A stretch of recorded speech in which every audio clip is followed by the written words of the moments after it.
ಎಲ್ರಿಗೂ ನಮಸ್ಕಾರ. ನಾನು ನಿಮ್ಮ ಸಂತೋಷ ಆನಂದರಾಮ್. ನಿಮ್ಮ ಮನೆ ಚಂದ್ರು ಕಿಚನ್ ಚಾನಲ್ನ ನಾನು ಸಬ್ಸ್ಕ್ರೈಬ್ ಮಾಡ್ತಾ ಇದ್ದೀನಿ. ಪಟ ಪಟ ಪಟ ಅಂತ ಸಬ್ಸ್ಕ್ರೈಬ್ ಮಾಡಿ, ಚಟಪಟ ಚಟಪಟ ಅಂತ ಸೌಂಡ್ ಮಾಡಿ, ಒನ್ ಮೋರ್ ಅಂತ ಹೇಳ್ತಾನೇ ಇರಿ. ಒನ್ ಮೋರ್ ಅನ್ಬೇಕು ನೀವು. ಇಲ್ಲ, ತುಂಬ ಖುಷಿ ಆಗುತ್ತೆ. ಯಾಕಂದರೆ ಚಿತ್ರರಂಗದಲ್ಲಿದ್ದಂಥವ್ರು ಇವತ್ತು ಚಿತ್ರರಂಗದಿಂದ ಬಂದು ಒಂದು ಅಡುಗೆ ಒಂದು ಫೀಲ್ಡಲ್ಲಿ ಅವ್ರಿಗೆ ಮೊದಲಿಂದನೂ ಅವ್ರಿಗೆ ಅಡುಗೆ ಪರಿಚಯ ಅಂತ ಕೇಳ್ಪಟ್ಟೆ ನಾನು. ಸೊ ಅವರು ಅದರಲ್ಲೂ ಒಂದು ಎಕ್ಸೆಲ್ ಆಗಿರೋದು. ಶಾರ್ಟ್ ಪೀರಿಯಡಲ್ಲಿ ಇವಾಗ ನಾನೊಂದೆಲ್ಲ ಒಂದು ಸ್ಟುಡಿಯೋಗಳು ನೋಡಿದ್ದೆ. ಹಿಂಗೆಲ್ಲ ಒಬ್ಬ ಉಪ್ಪಾಗ್ತಿದ್ದ, ಅವನಿಗೆ ತುಂಬ ಎಷ್ಟೋ ಮಿಲಿಯನ್ಸ್ ಕೊಟ್ಟು ಕರೆಸ್ಕೊಳ್ಳೋರಂತೆ. ಸೊ ಆ ಥರ ಒಂದು ಕರ್ನಾಟಕಕ್ಕೆ ಚಂದ್ರು ಅವರು.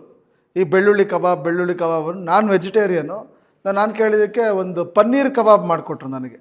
ಅದು ತುಂಬ ಚೆನ್ನಾಗಿ ಅನ್ನಿಸ್ತು. ರಾಘಣ್ಣಂಗೂ ಕಳಿಸ್ತಿರ್ತಾರಂತೆ ಪನ್ನೀರ್ ಕಬಾಬ್. ಸೊ ನಾನು ಚಂದ್ರು ಅವ್ರಿಗೆ ಏನು ಕೇಳ್ಕೊತೀನಿ ಅಂದರೆ, ವೆಜಿಟೇರಿಯನ್ಸ್ನು ಸ್ವಲ್ಪ ಗಮನದಲ್ಲಿ ಇಟ್ಕೊಳ್ಳಿ. ನಿಮ್ಮ ಮನೆ ಚಂದ್ರು ಕಿಚನಲ್ಲಿ ಸ್ವಲ್ಪ ವೆಜಿಟೇರಿಯನ್ ಫುಡ್ಡನ್ನು, ವೆಜಿಟೇರಿಯನ್ ಅಡುಗೆಗಳನ್ನೂ ಮಾಡೋದನ್ನ ಕಲಿಸ್ಕೊಡಿ ಅಂತ ನಾನು ಕೇಳ್ಕೊತೀನಿ. ಆಮೇಲೆ ನನಗೆ ಚಂದ್ರು ಅವರಲ್ಲಿ ಇಷ್ಟ ಆಗಿದೆ ಏನಂದರೆ, ನಾನು ಡೈರೆಕ್ಟ್ರಾಗಿ ನನಗಿನ್ನ ಜಾಸ್ತಿ ಅವರೇ ಒನ್ ಮೋರ್ ಅಂದಿರೋದು. ಸೊ ನಾನು ಸೆಟ್ಟಲ್ಲಿ ಕಡಿಮೆ ಒನ್ ಮೋರ್ ಹೇಳಿದ್ದೀನಿ, ಅವರೇ ಜಾಸ್ತಿ ಒನ್ ಮೋರ್ ಹೇಳಿದ್ದಾರೆ. ಸೊ ಚಂದ್ರು ಅವ್ರು ಇದೇ ಥರ ಒನ್ ಮೋರ್ ಹೇಳ್ತಾ ಇರಲಿ, ಜನನೂ ಒನ್ ಮೋರ್ ಹೇಳ್ತಾ ಇರಲಿ.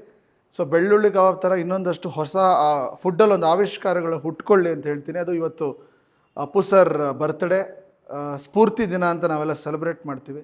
ಎಷ್ಟೋ ಜನ ಈ ಫುಡ್ ಚಾನಲ್ಗಳಿಗೆ ಚಂದ್ರು ಅವ್ರು ಸ್ಫೂರ್ತಿ ಆಗಿದ್ದಾರೆ.